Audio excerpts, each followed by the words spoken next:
며 먹은 사람은 여자와 어린이 외에 5,000명이나 되었더라. 아멘. 무엇으로 사는가 라고 하는 제목으로 말씀을 함께 상고해 보도록 하겠습니다. 13절에 보시면 예수께서 들으시고 이렇게 기록을 하고 있습니다. 예수께서 들으셨다라고 하는 것은 세례 요한이 어떻게 죽었는지에 관한 이야기를 들으셨음을 말씀을 하고 있는 것이죠. 그런데 그 세례 요한의 죽음의 소식을 들으시고 예수님은 별다른 반응을 보이지 않으십니다. 오히려 배를 타고 따로 빈 들로 나가셨다라고 기록을 하고 있습니다. 여기서 잠깐 우리가 살펴볼 것은 세례 요한의 죽음은 그의 죽음 자체가 의미가 있어서 성경에 기록된 것이 아닙니다. 순교적 삶의 영광을 위해서도 아니고 저와 여러분의 믿음을 세례 요한을 본받아 우리의 믿음을 고취시키고자 하는 그러한 내용도 아닙니다. 엘리야 선지자와 같은 요한이 목베임의 죽음을 통해 곧 헤롯과 같은 죄인들에 의해 십자가의 죽임을 당하실 예수 그리스도를 미리 보여주는 사건이었다라고 하는 것을 우리는 알아야 합니다. 왜냐하면 성경의 모든 선지자들, 구약의 모든 선지자들은 예수 그리스도를 계속해서 드러내고 있었습니다. 세례 요한은 구약의 마지막 선지자였죠. 그래서 그의 사역과 그의 죽음 역시도 결국은 예수 그리스도를 드러내는 도구에 불과했다라는 것입니다. 오늘 나눌 말씀의 내용은 모든 그리스도인들이 사모하고 또 자신들에게도 이러한 놀라운 일이 일어나기를 소망하는 그런 간절한 바람으로 이 말씀을 묵상하기도 하고 주 앞에 기도하기도 하는 그런 내용입니다.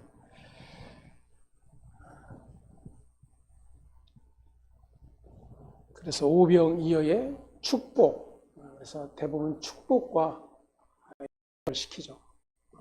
예수께서 나중에 보시면 하늘을 우러러 축사하시고 나눠주라 라고 말씀하셨을 때에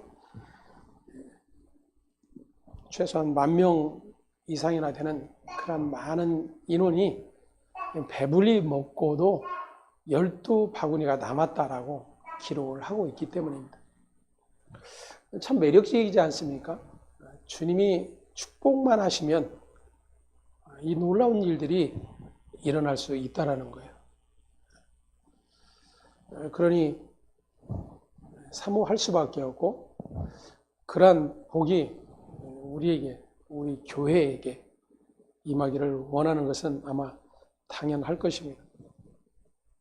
이 오병이어의 사건은 사복음서 기자 모두가 기록을 하고 있습니다. 마태, 마가, 누가, 요한 모두가 다 이 세례 요한의 죽음 그리고 그 뒤에 예수님께서 빈들에 나가셔서 베풀어 놓으셨던 이 이적의 사건을 기록을 하고 있습니다. 그렇다면 그만큼 하나님께서 말씀하시고자 하는 내용이 있다라고 하는 것이죠. 성경에 나오는 모든 이적은 단순히 어떤 놀라운 일로서의 기사나 이적이 아니라 표적이라고 이야기를 할 수가 있습니다. 표적이라고 하는 것은 어떤 것을 예시하고 보여주는 이정표와 같은 것으로 사인이라고 말을 할 수가 있습니다. 다시 말해서 예수님께서 나타내신 이적은 언제나 인간의 죄를 지적하고 폭로하시는 것과 동시에 자신의 십자가를 보여주는 표적이라고 하는 사실인 것입니다. 때문에 오병이어의 이적 역시 표적으로 보지 못하고 우리의 헌신을 강조한다거나 엄청난 축복을 안겨주실 예수님을 기대하는 것은 예수님께서 나타내시고자 하신 본질적인 뜻을 왜곡하는 일이 된다고 하는 것이죠. 오늘 본문 13절과 14절 말씀 우리 함께 다시 봉독합니다. 예수께서 들으시고 배를 타고 떠나사 따로 빈들에 가시니 무리가 듣고 여러 고을로부터 걸어서 따라간지라. 예수께서 나오사 큰 무리를 보시고 불쌍히 여기사 그 중에 있는 병자를 고쳐 주시니라. 아멘. 예수님께서 요한의 죽음에 대한 소식을 들으시고 배를 타고 빈들로 가셨다라고 하는 것은 이제 세례자 요한이 죽었으므로 빈 들에서 본격적이고 구체적인 예수님 자신을 드러내시기 위함이었다라고 하는 것입니다. 무리들은 걸어서 예수님을 찾아갔습니다. 그리고 거기서 예수님께서는 찾아온 무리들을 바라보시며 불쌍히 여기셨다 말씀하고 계세요. 그리고 그 뒤에는 그 중에 있는 병자를 고쳐주셨다라고 기록을 하고 있습니다. 때문에 우리는 예수님의 말씀을 들으려고 온 그런 많은 무리들, 그런데 예수님의 말씀을 듣다 보니까 시간 가는 줄도 모르고 이제 해는 저물었는데 끼니를 해결할 방법이 없는 그러한 상태가 되어서 그 사람들을 바라보며 예수님이 불쌍히 여기셨다라는 그런 표현이 아닙니다. 그리고 그 중에 있는 이제 병자들, 그들을 바라보시며 또한 불쌍히 여기셨다라는 그런 말씀도 아니죠. 우리가 이미 지나왔던 마태복음 4장과 9장에 보면 예수님께서 불쌍히 여기신 이유는 그들이 목자 없는 양 같음 때문이었어요. 다시 말하면 하나님의 구원의 은혜와 그 은총이 무엇인지를 알지 못한 채 여전히 자신들의 소망을 찾아 그것을 이루려고 끊임없이 찾아다니는 그러한 무리들을 가리키고 있는 그러한 표현이었습니다. 그러니까 지금 예수님이 빈들로 가셨을 때 예수님이 그곳에 가셨다라는 소문을 듣고 여러 마을에서 이제 예수님을 찾아왔던 것이죠. 그리고 그 중에 병자들도 있었고 예수님은 그들을 고쳐주셨다라고 기록을 하고 있습니다.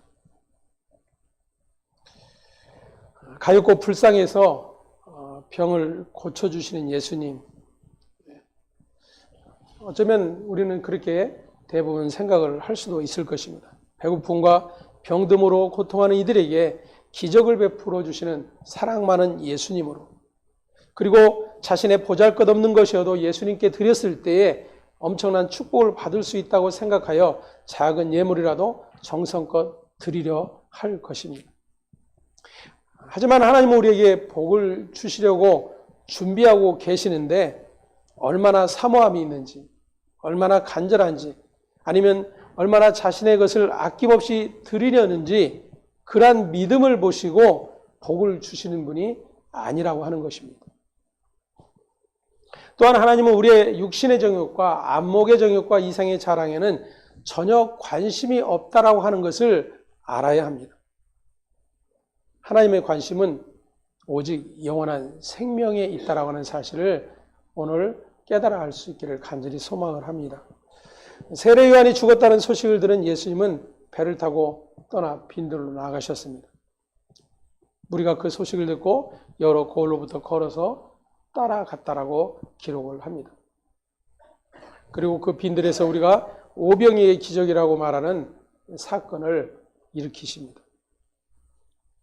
이처럼 마태는 세례 요한의 죽음과 빈들에서의 오병이의 기적을 연결하여서 기록을 하고 있습니다.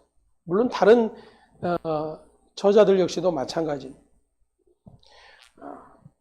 왜 세례 요한의 죽음 뒤에 이 오병이의 사건이 기록이 되어 있는지를 오늘 이제 살펴보고자 합니다. 세례 요한은 구약의 마지막 선지자라고 하는 위치에 있는 자입니다. 그러한 요한이 죽었다는 것은 이제 구약이 마감되었음을 의미하는 것이죠. 구약의 시대가 마감되었다는 것은 이제 새로운 시대가 열렸음을 의미하는 것이고, 새로운 시대가 무엇인가를 예수님께서 오병이의 사건을 통해서 드러내 주고 계시는 것입니다. 잠깐 언급했던 것처럼 어떤 사람은 오병이어의 이야기를 배고픈 인간을 불쌍히 여기서 그 배고픔을 해결해 주시는 예수님의 사랑으로 이야기를 하기도 합니다. 배고픔이라는 가장 원초적인 생존 문제를 해결해 주시고 도와주시는 분이 예수님이라고 하는 것이죠. 인간이 기대하고 필요로 하는 것이 이러한 예수님이지만 그것이 생존이라는 욕구의 실각으로 예수를 바라볼 뿐인 것입니다. 이미 이 같은 일은 마태복음 4장을 통해서 우리가 잠깐 살펴보았습니다. 신자는 예수님에게서 나의 생존이 아닌 생명을 볼 수 있어야 하는 자들입니다. 다시 말하면 하나님의 영원한 생명을 위해 이 땅에 오신 분이 예수님이시기 때문입니다. 예수님에게서 생명을 볼 수 있다면 예수님이 하신 모든 일은 죄와 허물 가운데 죽은 나를 살리기 위한 것이라고 하는 사실을 고백하지 않을 수가 없는 것입니다. 다시 말하면 오병이의 기적도 생존이 아닌 생명과 연관된 이야기이고 신자에게 진심으로 가치 있는 것이 무엇인가를 말씀해 주고 있는 내용인 것입니다. 세상은 육신의 문제인 생존에 매달려 살아갑니다. 저렇게 작은 아이로부터 시작해서 우리의 숨을 거두는 날까지 우리의 모든 관심과 우리의 모든 추구는 나의 생존에 붙들려 살아갑니다. 그래서 무엇을 먹을까, 무엇을 마실까, 무엇을 입을까를 염려함이 우리의 일생의 염려인 것이죠. 그러한 것이 우리의 인생의 전부라고 한다면 우리가 믿는 예수님 그리고 우리가 믿는 하나님 앞에서도 우리가 구하고 요구할 것은 나의 그 생존에 관한 문제뿐이라고 하는 사실이에요.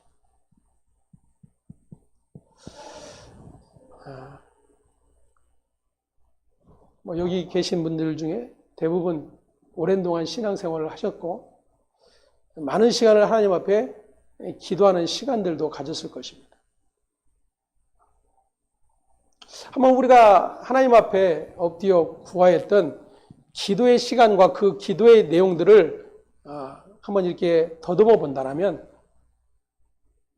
과연 영원한 생명에 관한 문제 때문에 하나님 앞에 엎드려 기도했던 적이 얼마나 있었을까 하는 거예요. 모든 기도의 시간들이 무엇을 먹을까, 무엇을 마실까, 무엇을 입을까에 대한 생존의 문제가 전부가 아니었는가 하는 거예요.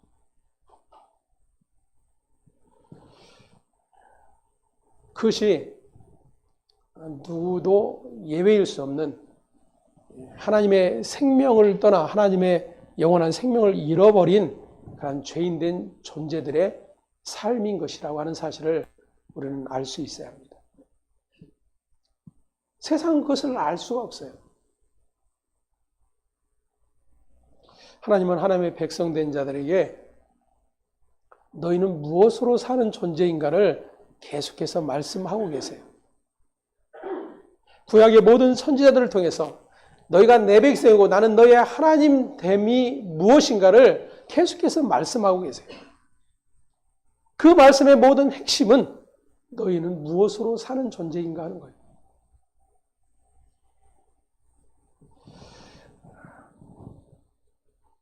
하나님이 아들을 보내어 희생하시면서까지 다시금 부여해 주신 그 영원한 생명, 그 영원한 생명이 저와 여러분의 모든 소망이고 모든 삶의 중심이 되기를 원하고 계신다라는 것입니다.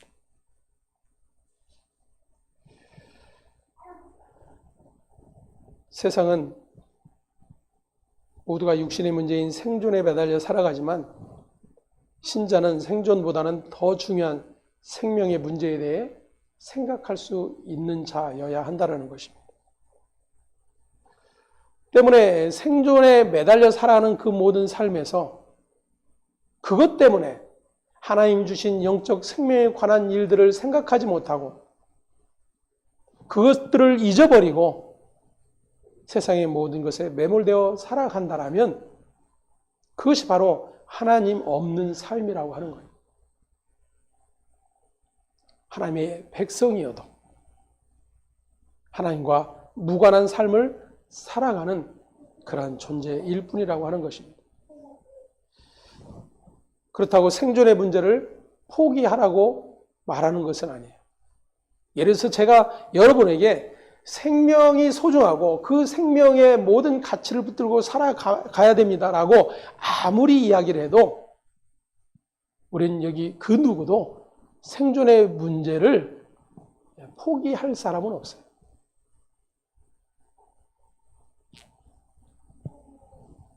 마태복음 6장 31절과 32절의 말씀을 우리 다시 한번 봉독해 보겠습니다. 그러므로 염려하여 이르기를 무엇을 먹을까 무엇을 마실까 무엇을 입을까 하지 말라. 이는 다 이방인들이 구하는 것이라. 너희 하늘 아버지께서 이 모든 것이 너희에게 있어야 할 줄을 아시느니라. 아멘. 예수님의 이 말씀은 생존은 하나님이 책임지고 계시는 것이지 우리가 책임지는 것이 아니라고 하는 것을 가르쳐 주시는 내용이었어요. 그래서 신자는 자신이 원하는 생존을 계획하기보다는 하나님이 살게 하시는 생존에 충실하면 되는 거예요. 저와 여러분의 각자의 삶의 자리에 놓아두신 그 자리에서 우리는 하나님의 생명됨이 무엇인지를 계속해서 깨닫고 배워가는 자들이 되어야 돼요. 그것은 가난한 자든 부한 자든 상관이 없어요. 그 사람이 높은 명예를 가졌던 그렇지 않든 상관이 없습니다.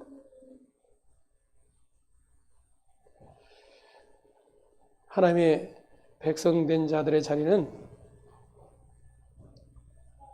생존은 하나님께서 책임지고 붙들고 계시다라고 하는 사실이에요. 이 말은 우리의 가난함에서 부욕해 하시는 하나님이라고 말씀드리는 것이 아니에요. 우리의 열악한 어떤 형편에서 우리를 건져내시는 하나님을 말씀드리는 것이 아니에요. 바로 앞에 기록되었던 세례 요한의 죽음을 살펴보더라도 세례 요한의 삶은 하나님이 아들 예수 그리스도를 통하여 이 땅에 나타내시고 보여주시고자 하는 영원한 생명을 드러내는 일에 충실했던 것뿐입니다. 그게 믿음의 삶이에요. 믿음의 삶은 내가 믿음으로 열심히 기도해서 어떤 좋지 않은 상황들을 좋은 상황으로 바꾸어내는 일, 쉽게 표현하면 하나님의 많은 응답을 받아내는 일이라고 여기는 일들이죠.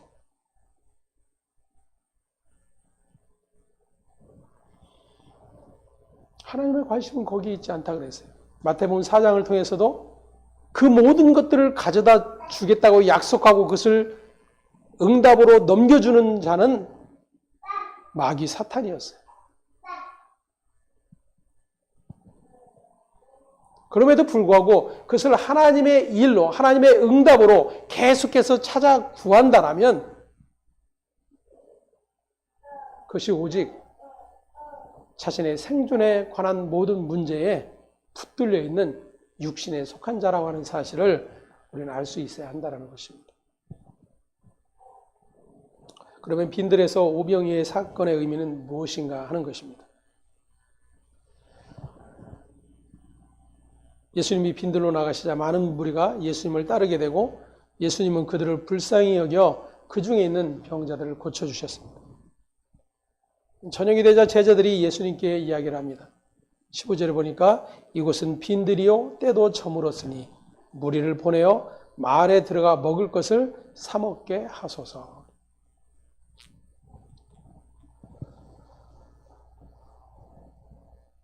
여러분, 제자들의 예수님을 향한 이 요청이 마땅하지 않습니까? 그리고 예수님의 말씀을 들으려고 찾아온 많은 무리들을 어떻게 대우해야 할지 제자들의 입장으로서는 너무나도 당연한 처사일 것입니다.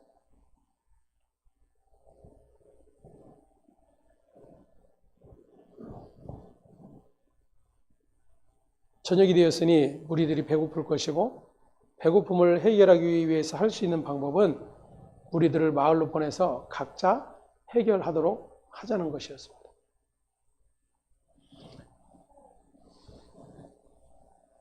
장정만 5천 명이었으면 아이와 여자들 그리고 그 20세에서 50세 그 이후로 나누어진 그러한 사람들까지 계산을 해본다면 대략 최소한 10,000명이 넘는 그러한 인원이 지금 운집해 있는 거예요.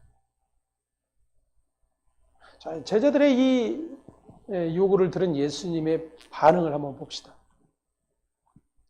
예수님이 뭐라고 말씀하시죠? 16절 함께 보겠습니다. 예수께서 이르시되 갈 것 없다. 너희가 먹을 것을 주라.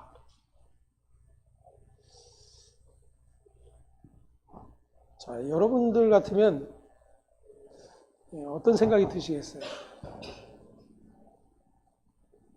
그래도 제자들은 생각해서 방법을 생각해내서 예수님께 이제 건의를 한 건데 예수님은 너무나도 황당하게 너희가 먹을 것을 주라 이렇게 말씀하세요. 제자들이 뭔가 도시락을 준비해 온 것도 아니고 그들이 빈손인 것을 예수님이 알고 계십니다.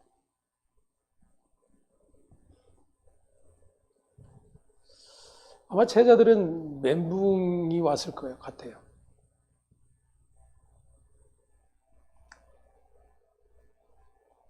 갑자기 이게 무슨 상황이지?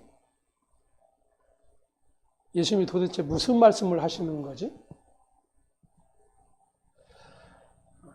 도무지 예수님이 상황을 파악하지 못하신 것 같은 그런 말씀을 하고 계시기 때문입니다. 근데 이 사건에 대해서 요한이라고 하는 제자는 이렇게 기록을 하고 있어요. 요한복음 6장 5절에서 7절까지의 말씀 함께 봅니다. 예수께서 눈을 들어 큰 무리가 자기에게 오는 것을 보시고 빌립에게 이르시되 우리가 어디서 떡을 사서 이 사람들을 먹이겠느냐 하시니 이렇게 말씀하심은 친히 어떻게 하실지를 아시고 빌립을 시험을 하고자 하심이라. 빌립이 대답하되 각 사람으로 조금씩 받게 할지라도 200데나리온의 떡이 부족하리이다. 아멘. 요한은 예수님께서 제자 빌립에게 말씀을 하셨다라고 기록을 하고 있어요. 그리고 그렇게 말씀하신 이유가 있었다라는 것이죠. 그 이유는 뭡니까? 빌립을 시험하고자 하셨다라는 거예요. 더 이해가 안 됩니다. 아니 지금 제자들이 어떤 능력을 가지고 있는 것도 아니고 문제를 해결할 어떤 묘안을 가지고 있는 것도 아닌데 우리가 어디서 떡을 사서 이 사람들을 먹이겠느냐라고 질문하시기 때문입니다. 그리고 빌립은 당연하게 이야기를 하는 거예요. 지금 마태가 기록하고 있는 제자들의 대답과 마찬가지죠. 이 사람들에게 조금씩 나누어 먹을 양을 준비한다 하더라도 200일의 품삯이 있어야 된다라고 이야기합니다. 대충 잡아 하루 노동자의 200일의 돈이 필요합니다. 라고 이야기를 한 것입니다.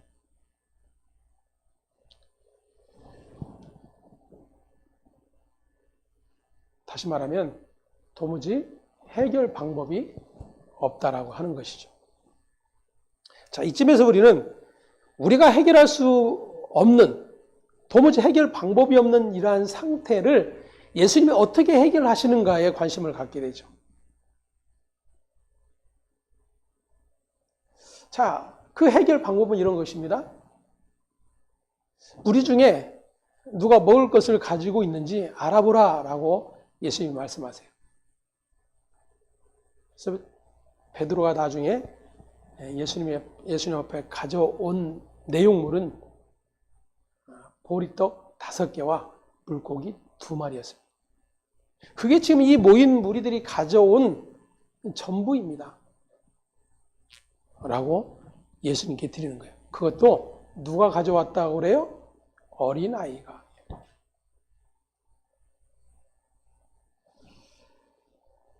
그래서 우리는 뭐 어린아이의 헌신, 자기의 것을 다 내어드린 헌신, 우리가 할 수 없는 상황, 불가능한 상태를 가능케 하시는 예수님의 축복, 이런 것들을 충분히 기대를 하게 될 것입니다. 그러면 예수님이 왜 빌립을 시험하사라고 말씀하셨을까 하는 거예요. 빌립과 제자들이 내어놓은 방책은 너무나도 합리적인 것이었어요.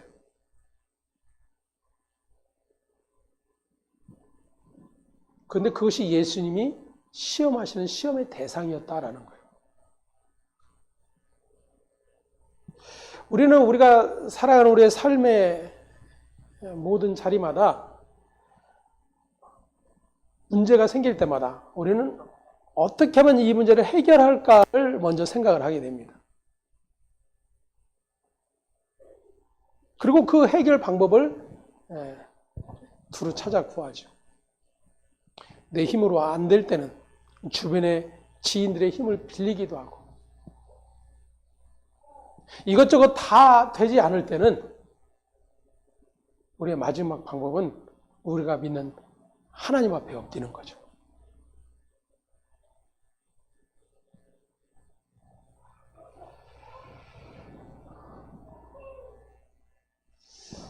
지금 이 제자들 역시도 마찬가지입니다. 1차적으로 이 상황을 어떻게 해결해야 될지를 머리 빠른 이 빌립은 빠르게 계산이 나왔어요. 설사 그 돈을 우리가 가지고 있어도 먹을 것을 살 수가 없어요. 그렇죠? 그것을 지금 준비해서, 예를 들어서 장사꾼들이 지금 빈들로 나와 있는 것도 아니고. 그러니 해결 방법은 각자가 마을로 돌아가서 해결하게 하는 것이었어요.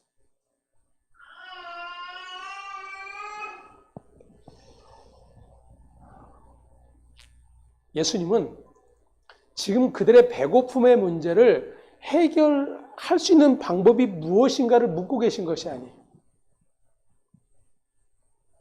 다시 말하면 예수님이 마지막 이제 그 물고기 2마리와 보리떡 5개를 들어 축사하시고 나눠주라 그러죠. 그리고 모두가 다 배불리 먹고도 남았어요.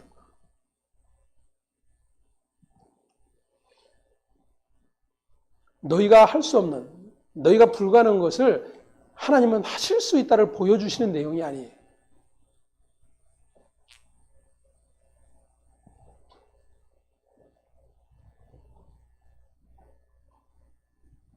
예수님은 지금 생존의 문제를 바라보고 계신 것이 아니라 생명의 문제를 바라보고 계셨기 때문이에요. 그래서 그들을 불쌍히 여기셨던 것입니다. 그럼 생존의 문제로 바라본다면 여러분, 밥 한 끼 안 먹는다고 불쌍합니까? 어떠세요? 어떤 분들은 의도적으로 자기 몸을 위해서, 건강을 위해서 한 끼 금식을 하기도 하고 하는데, 그 한 끼 굶었다고 그들이 불쌍해 보일까요?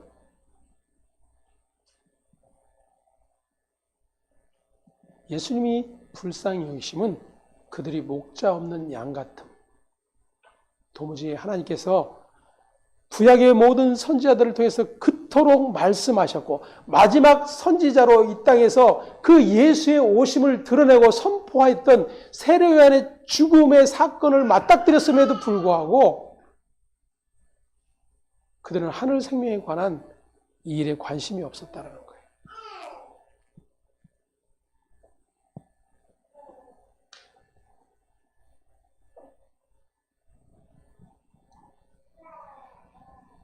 예수님은 보리떡 5개와 물고기 2마리를 가져오라고 하신 뒤 하늘을 우러 축사하시고 떡을 떼어 제자들에게 주시고 제자들에게 무리에게 나눠주니 다 배불리 먹고 남은 조각이 12바구니에 차게 되었다라고 말씀을 합니다. 이 내용이 구약이 마감되고 예수님으로 인해 열린 새로운 시대가 어떤 것인지를 보여주는 그러한 사건이 되는 것입니다. 때문에 이 오병이의 사건은 모두가 배고픔과 힘들어 있는 그러한 상황 가운데 자신의 것을 전부 내어놓은 어린아이의 희생을 통해 예수님께서 축복하시니 놀라운 기적이 일어났음을 가르쳐 주고자 하는 것이 아니다라는 것입니다. 자신의 작은 것이라도 전부를 내어놓을 때 예수님은 그것을 사용하셔서 놀라운 축복으로 바꿔주시는 분. 만일 그러한 기대를 가지고 우리가 하나님께 나간다면 제자들처럼 여전히 생존의 문제가 전부일 뿐이라고 하는 사실을 우리는 또다시 깨달아 알 수 있어야 한다는 것입니다. 이 오병이의 사건은 구약의 한 사건과 연결해서 해석을 해야 합니다. 이스라엘 백성이 광야에서 먹을 것이 없어 불평을 하게 됩니다. 애굽에서 나와 출애굽하여 하나님께서 자기 백성으로 삼으시겠다로 이끌어내신 그 광야에서 그들은 먹을 것이 없음 때문에 불평하기 시작하고 하나님을 원망합니다. 그때 하나님께서는 하늘에서 만나를 내려 먹게 하셨습니다. 그것은 단지 이스라엘의 배고픔을 해결해 주시기 위한 것이 아니었습니다.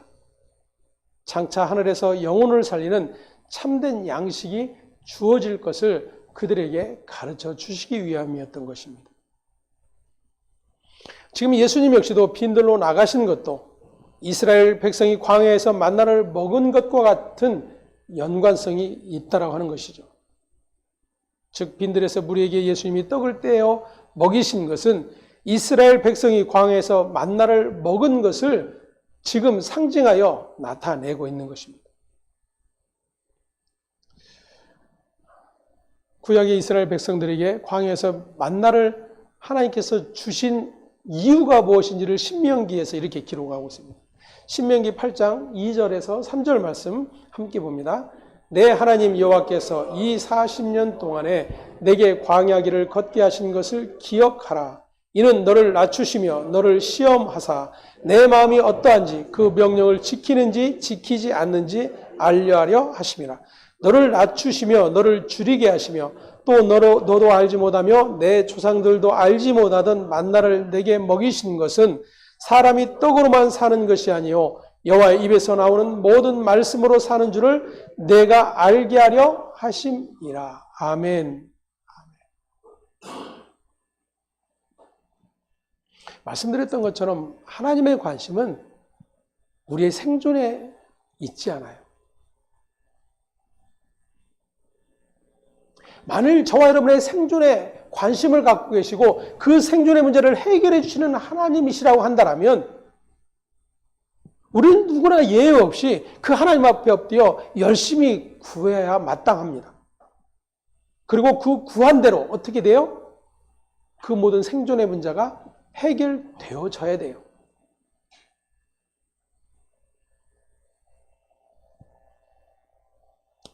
저 자신을 봐도 전혀 그렇게 하나님이 일하시지 않아요.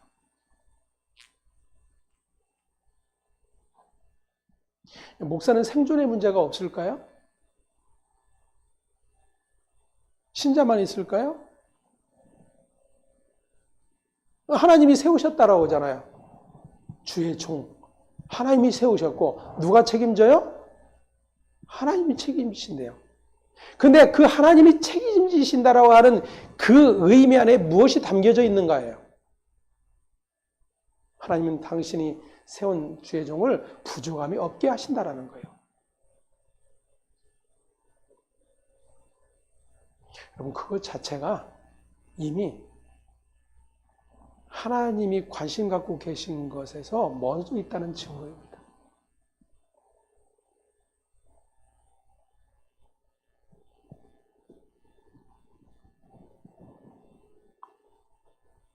성경은 내내 하나님의 백성의 고난에 대해서 말씀을 해주세요. 그 고난이 유익함은 그 고난을 통해서 우리의 모든 추구와 우리의 모든 탐심의 자리가 어디 있는지를 볼 수 있기 때문이에요. 근데 그것을 보지 못하고 오히려 그 탐심과 그 모든 욕구를 채워주는 하나님으로 바꿔버린다면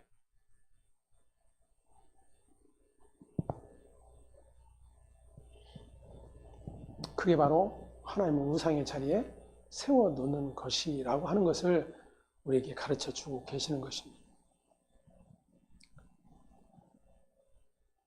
너를 낮추시며 너를 시험하사 내 마음이 어떠한지 그 명령을 지키는지 지키지 않는지 하나님이 주신 명령은 하라 하지 마라의 규정이 아니라 나는 너희 하나님이 되고 너희는 내 백성이 될 것이라고 하는 그런 말씀이에요.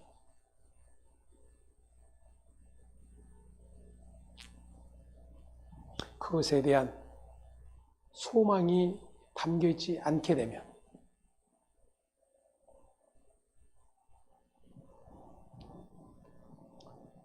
여전히 나의 생존의 문제만을 가지고 하나님께 구하는 일들로 일생을 마치게 되는 것입니다. 하나님과 상관없는 삶으로 마치는 거예요.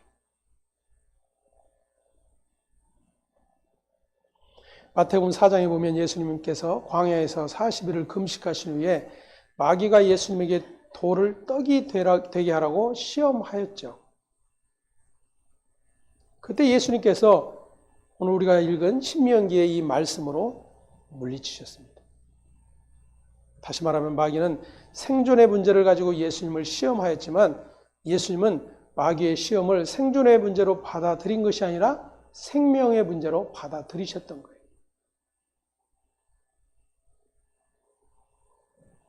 예수님은 사람이 사는 것은 생존에 대한 문제가 아니라 생명의 문제로 말씀을 하고 계시는 것입니다.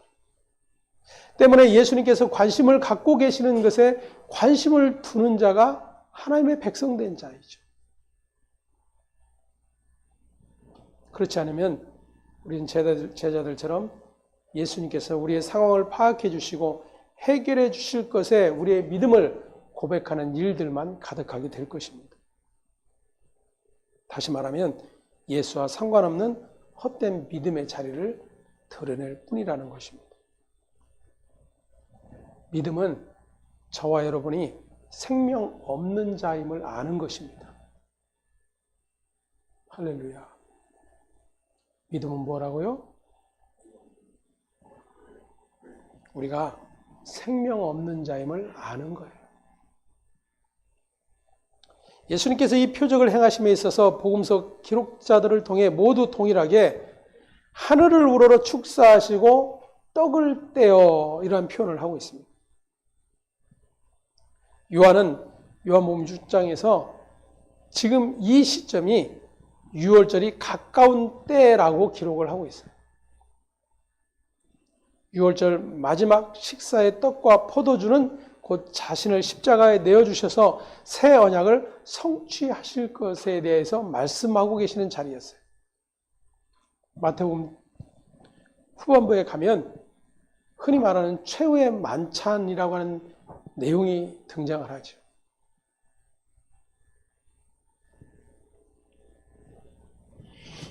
제가 거기까지 마칠 수 있을지는 모르겠지만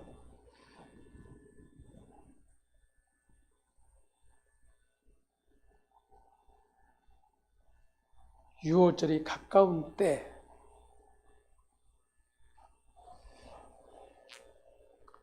다시 말하면 예수께서 하나님의 생명으로 자신을 내어주실 자신의 살과 피를 나누어주실 그러한 일에 대한 이야기로 기록을 하고 있다라고 하는 것입니다.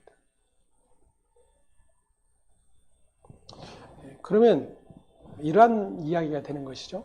예수님은 지금 하나님의 생명을 잃어버려 영원 하나님의 심판과 저주의 자리에 있게 된 자들에게 다시 하나님께서 약속하신 그 생명을 주시겠다라고 아들을 이 땅에 보내어 그를 십자가에 달려 죽게 하심으로 생존의 문제가 전부인 인생들에게 하나님의 영원한 생명의 자리로 이끄시겠다고 하는 이야기를 지금 하고 계시는 거예요. 그런데 그 이야기를 우리는 지금 어떻게 바꾸고 믿는 거예요? 우리가 열심히 우리의 작은 것 주께 정성 다해 드리면 하나님은 그 믿음을 보시고 우리를 축복해 주시는 하나님이야.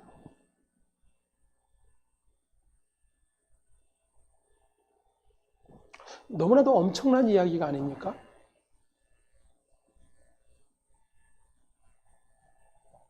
우리는 그런 생각들을 도무지 하지를 않지요. 그저 내 문제만 해결이 되면 돼요. 오병의 이 표적은 십자가에서 대속의 죽음을 죽으셔서 자신을 생명의 떡으로 주실 것을 미리 보여주시는 그러한 표적이에요. 예수님께서 이 표적을 통해 자신을 메시아로 나타내셨다라는 것은 생명의 떡, 곧 말씀으로 십자가에서 하나님의 모든 의를 이루신다라고 하는 것을 미리 보여주신 사건이었다라는 것입니다.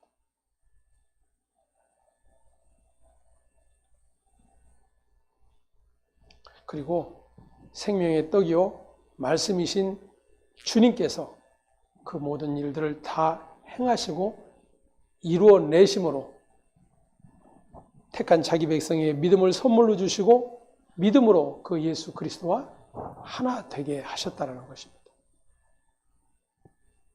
그것이 바로 예수 그리스도에 의해서 주어진 생명이에요.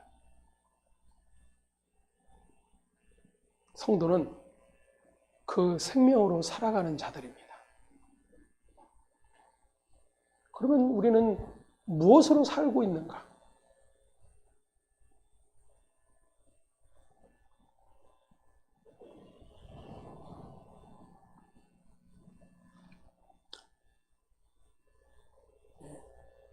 하은이가 이제 돌을 맞이했잖아요.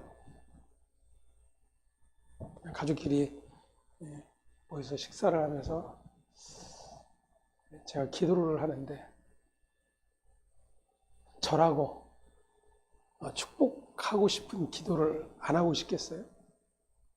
이 아이가 건강하게 자라고 지혜롭게 자라고 이 세상을 살아갈 때 모든 어려움들을 헤쳐나갈 수 있는 능력이 있게 하시고 강한 자가 되게 하시고 부유한 자가 되게 하시고 머리가 되게 하시고 세상을 다스리고 지배하는 그러한 자가 되게 하여 주시옵소서.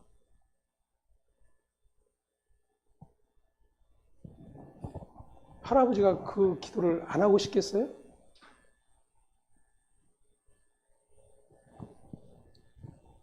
아마 사돈이 서운하셨을 것 같아요. 그래도 최소한 목사님이 기도하시는데 그 정도는 좀 이렇게 세게 머리 누르면서 그냥 찍어 누르면서 기도를 해 주었으면 좋았을 텐데 아마 사돈이 아니라도 여러분들 중에 이래서 돌잔치를 한다고 목사를 초대했어요. 그리고 아이를 위해서 이제 기도를 해달라고 부탁을 했는데 그런 기도를 전혀 안 해주면 조금 서운하지 않겠어요? 안 서운하면 거짓말이죠. 우리 모두가 이 생존의 문제에 결탁되어 있는 자들이 있기 때문이에요.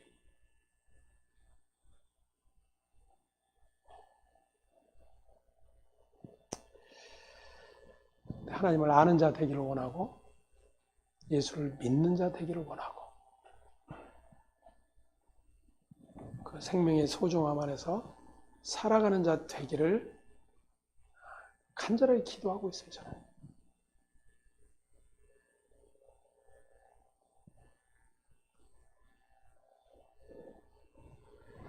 제자들은 육신의 배고픔이라는 현실적인 문제, 생존의 시각으로 예수님을 바라보기 때문에 예수님께서 내어놓으신 피와 살로 인한 생명의 존귀함을 아직 알지 못하는 그러한 상태에 있는 것입니다. 예수님은 생명을 가지고 이 세상에 오셨습니다. 생존의 문제를 해결해 주시기 위해서 이 땅에 오신 분이 아니에요.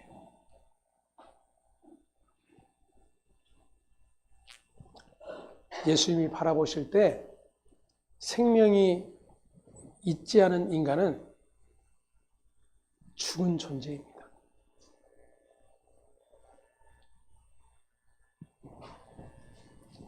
이 땅에서 자기의 생존의 문제를 다 해결한 것 같아도 그는 죽은 자일 뿐이에요.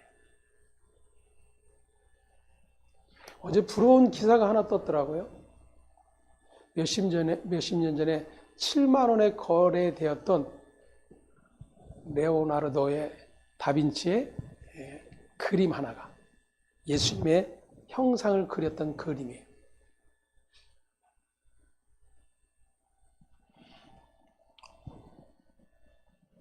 이번에 5천억이 넘는 가격에 경매가 되었어요. 그동안 계속 진품이냐 가품이냐 설왕설래 하다가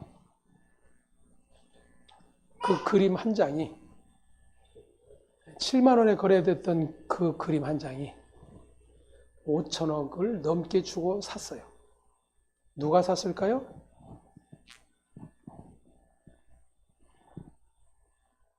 아랍의 왕자가 샀어요.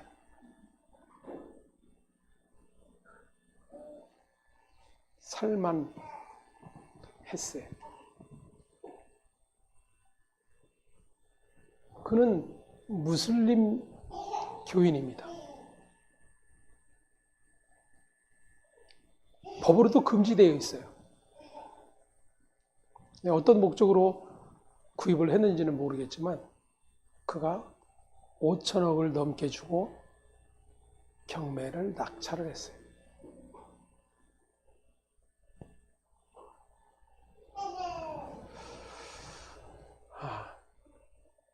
부럽더라고요.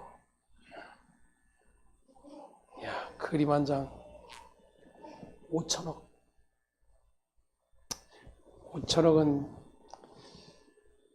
그만두고라도 그냥 5억만 있어도 내 남은 사역은 좀 편하게 갈 수 있을 것 같은데.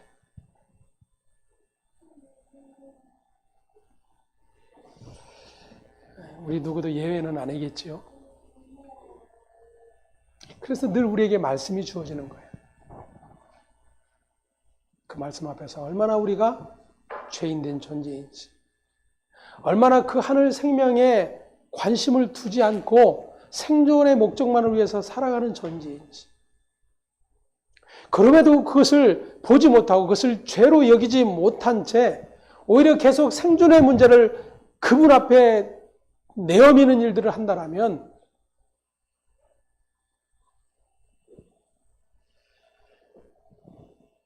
그는 마태복음 4장에서 마귀가 예수님을 찾아와 미혹했던 모든 것을 계속해서 아멘, 아멘, 아멘, 아멘, 할렐루야, 아멘, 아멘. 예.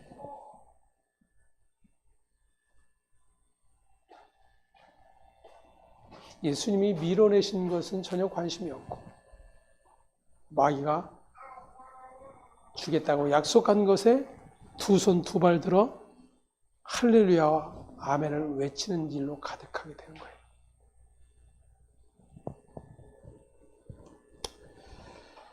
저는 오늘 말씀을 통해 그리스도의 말씀이 생명의 양식이고 눈을 뜨게 하고 마음을 열게 하는 능력이며 하늘로부터 주어지는 생명이 영혼을 살리는 능력이 되심을 믿는 저와 여러분 되기를 간절히 소망합니다.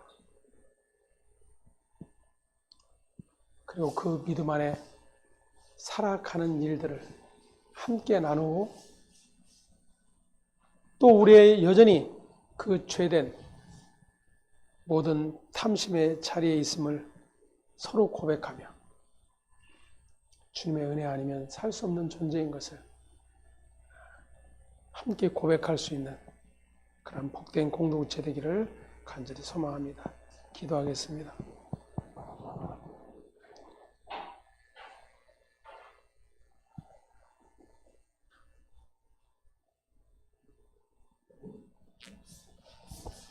우리는 생존의 문제에 도움이 되지 않는 일들에는 하찮은 것으로 취급해 버리는 그런 죄된 습성을 가지고 있습니다. 그런 죄된 습성 때문에 예수님마저도 그렇게 우리는 취급할 때가 너무나도 많고